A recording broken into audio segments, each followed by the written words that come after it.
Finally, nakalaya na rin ako. Sa wakas, magiging okay na rin ako. At tuluyan ang nagkaroon ng kasagutan yung mga paulit-ulit na tanong na bakit nga ba kailangan kong makulong sa sitwasyon na hindi ko naman talaga deserve.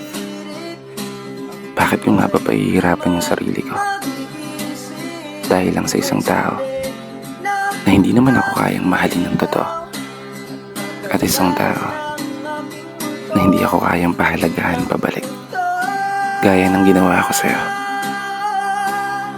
Hindi na ako mapupuyat sa gabi. Hindi na tutulo ang mga luha sa mata sa bawat umaga na hindi mapakali. Kung bakit mo nga ba nagawang may santabi yung mga pangarap, yung mga pangako na tayo hanggang huli. Pero okay na yun. Ang importante sa ngayon, masaya na ako. Malaya na ako. At tanggap ko na wala ka na. Nasa oras na muling magkasulubong tayong dalawa, asahan mo, kaya na kitang tingnan sa mata nang wala ng pagmamahal na madarama.